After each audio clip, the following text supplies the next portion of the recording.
Saturday, what does that say about Brian Bomac McIntyre as a trainer?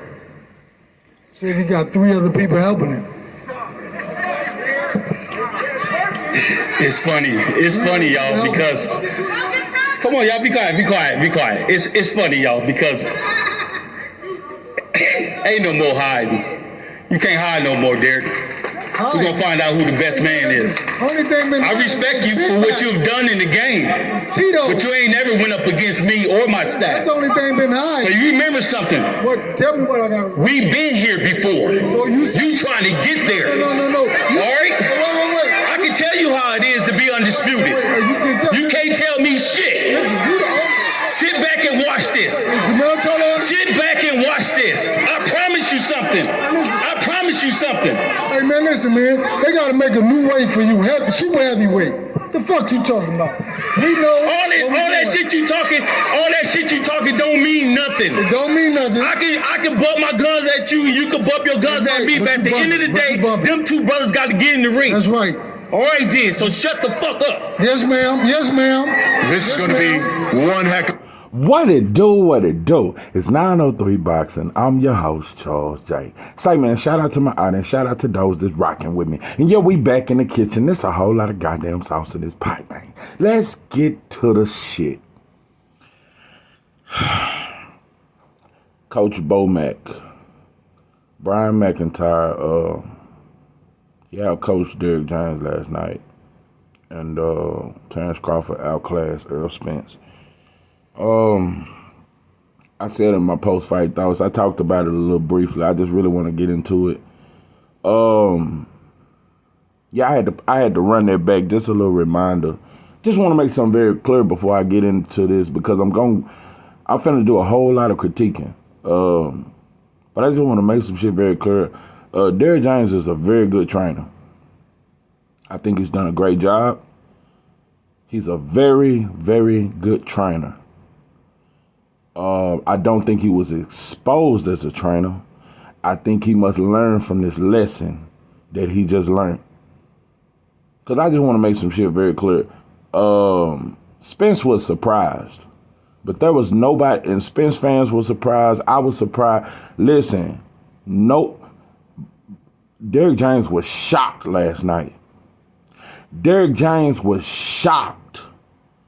He was shocked. He couldn't believe his eyes. He couldn't believe it. Just gonna say this, bro. You learned a valuable lesson, and it's a well-needed lesson.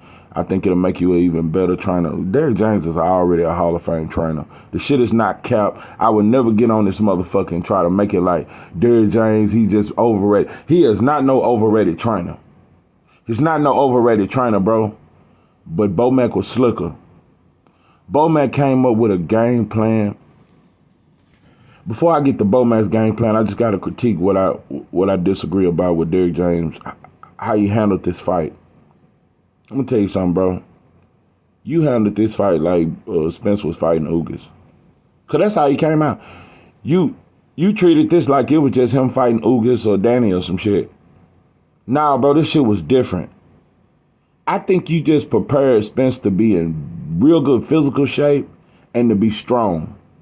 I think that's what the focus was, just to break him and just be in the kind of conditioning to where I'm going to break you and I'm going to outwork you and I'm going to throw more punches and I'm just going to outwork you and I'm going to be in better shape to win. I just want to explain something, bro. It don't always work that way. Hagler was one of the in best shape, in some of the best shape of any fighter that has ever fought, but Sugar Ray Leonard beat him. He outworked him. I think you completely depended on the strength, and not only did you depend on the strength of Spence, you completely underestimated Bud, and you've been doing it for years, bro. I've noticed it. You've always said he ain't fought nobody. He really ain't that good. Don't be surprised if Spence just run through him. He ain't that good. I've heard you say this multiple times, bro.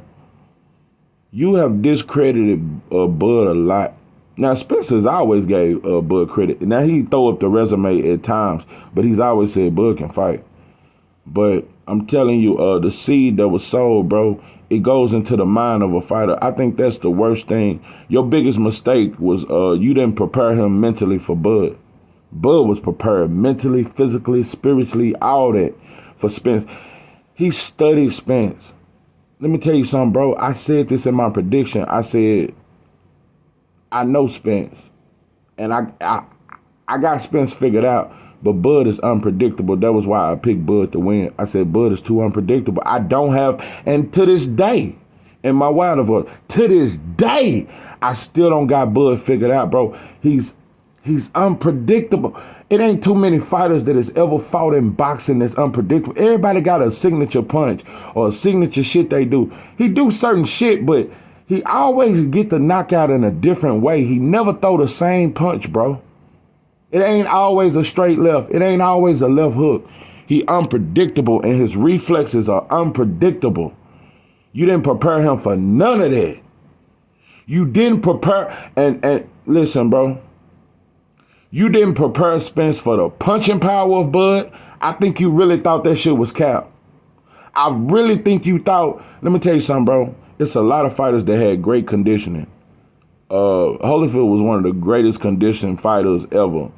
But when he fought Riddick Bowe in that third fight, because he beat him in the second, he lost the first one, he beat Riddick Bowe in the second one because he boxed. But he went right back in the third fight trying to fight like he fought in that first one and go to war. And he got one of the most granite chins. He's one of the most conditioned fighters, but he got stopped, bro. You can't get hit with too much shit from Riddick Bowe. And Spence, you didn't prepare. You thought his conditioning would get him through those punches. No, bro. You dealing with a precise sharpshooter, bro, in Bud. Bud know where to place the punches. He's super quick. He got devastating power in both hands, not just the left hand, not just the right hand.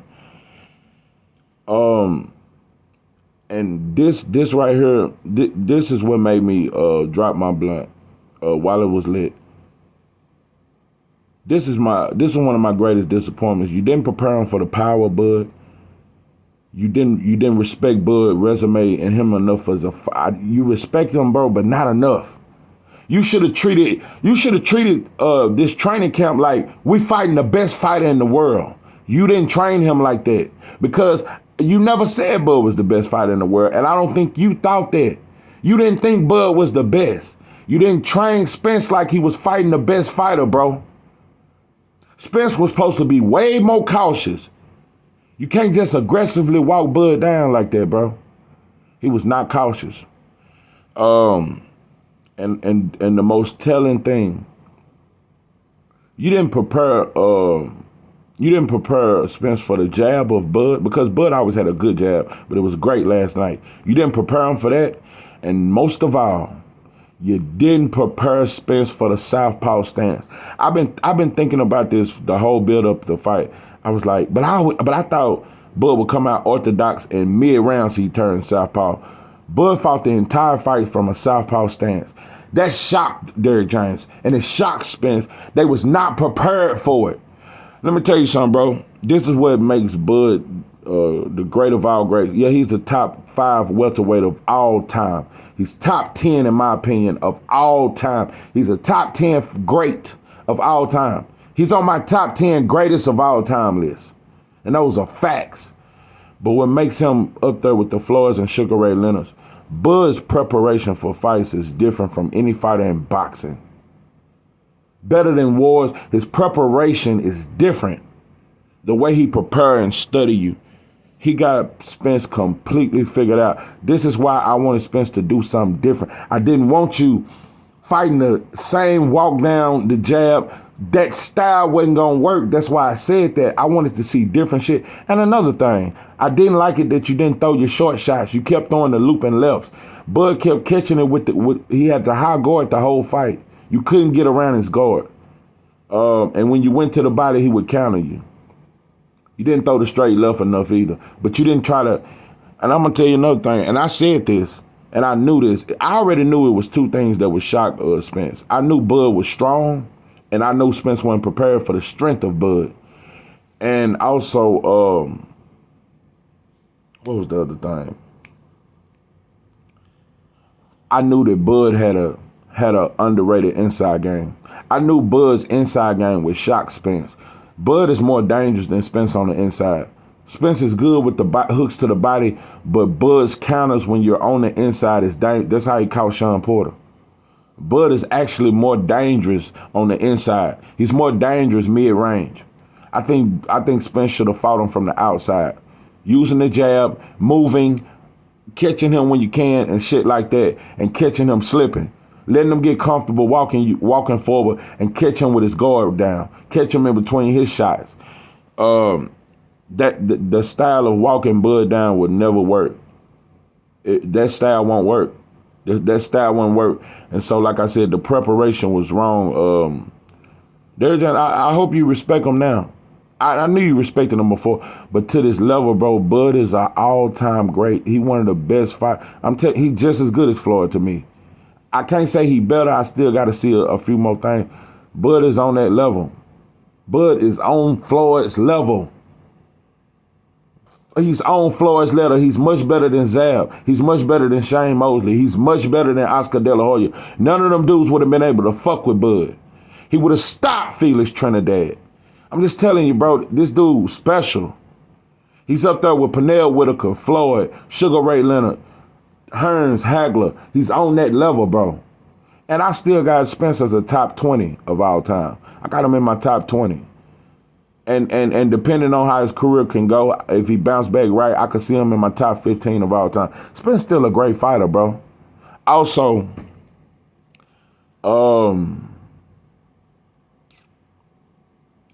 whether it's at 50, whether the weight bothered Spence or not, Bud was just a better fighter. Bud was the better fighter. Spence did not realize how sharp and how much of a sharpshooter Bud is.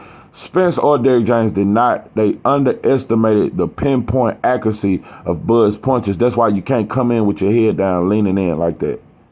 And that was the main thing I wanted Spence to work on. But Spence got the heart of a lion. I'm gonna tell you this. This is the most positive thing about this fight on Spence's side. And I saw all the memes and all that and shit like that. And a lot of Spence fans will change. But shout out to the ones that stand solid with him. Spence got a real fan base. I gotta say that. And Bud do too, though. And at this point, I'm gonna say another thing. Bud is top 3 star of boxing for sure. I say top 2. I say 2 right behind Tank. I think this fight made Bud a top 2, the second biggest star in boxing, in my opinion, right behind Tank. I think he gained more fans. The world really saw him last night. And that fight was huge, bro. Bud top 3 star. And Spence still a big star, too. Like I said, Spence still a great fighter. But like I said, the most positive thing about this outcome is that Bud brutally beat Spence. He brutally beat him in devastating fashion that shocked everybody. Nobody thought he would beat him like that. But that's the positive. Spence got up every time. How many fighters have you seen get up 3 times after being hit by Bud? Yeah, psychologically, you're going to think about the power, and you may be a lot more hesitant in the second fight, but you know deep down, I can keep getting up, though. No other fighter has done that with Bud. No other fighter has done it, bro. He got up 3 times. And not only that, Bud took a lot of confidence from Spence. I know his confidence is fucked up. And he's going to question himself in many ways. But Bud didn't break him. He didn't break the will. Even in the 8th and the 9th round when Spence was out of it, he kept coming. That's what I mean. That's why I'm saying, see, Fury never broke the will of Wilder. Even no matter what he put in his glove, he couldn't break the will of him. See, it's certain shit like that I look in a fighter. That's why I say Spence still top 20 of all time. He couldn't break the will of Spence. So that gives you... When you break the will of a fighter, bro, it's hard to beat them in a rematch or even want a rematch. But for Spence, immediately after the fight to say, I want that shit back, you didn't take my will from me. You knocked me out, but you didn't beat the will out of me. So a lot of people saying, I don't want to see it, I don't want to see it. This is what great fights is about, bro. Sometimes you got to get back out there, bro. And a lot of times you got to understand the psyche of a fighter. You ain't going to knock me out and just get that shit off without me getting it in again, bro. That's just how it's supposed to go. Yeah, I do believe if the same thing happened, they should stop the fight and save Spence from receiving any kind of brain damage. But also, let him get his scratch back, bro. Let him get his scratch back, bro. We ain't gonna baby no fighters, and this is boxing, bro. And if he can't fuck with him in the second fight, he can't fuck with him. But yeah, he deserved a rematch. There's a rematch clause. Get your scratch back. Yeah, I favor Bud to win. I think Bud is a better fighter. But one thing I know, Spence will come out better. Spence will come out better in that second fight, and it's going to be more interesting. So you can always bounce back, but I'm telling you right now, I think 75% of this fight was the underestimating that Derrick James had of Terrence Crawford. Earl should have showed him more respect in the ring. Not run from him or none of that, but you didn't prepare your fighter properly. You didn't prepare him. You made him think he could just walk through anything Bud through, bro, just because he was in great condition. It don't work that way, pimping. So I think you're a great trainer. I just think you learn from this, bro. You know Bud a bad motherfucker now, and you gotta respect your opponent, bro. That's what made Floyd so great. Floyd respected all his opponents. You didn't respect Bud enough. You didn't really respect him, bro. You thought you were just finna expose him and he was gonna break. You underestimated Bud, bro, and that cost Spence the fight, in my opinion. That was 75% of the reason why Spence lost that fight. This is 903 Boxing. I am your host, Charles J. With that, I'm out.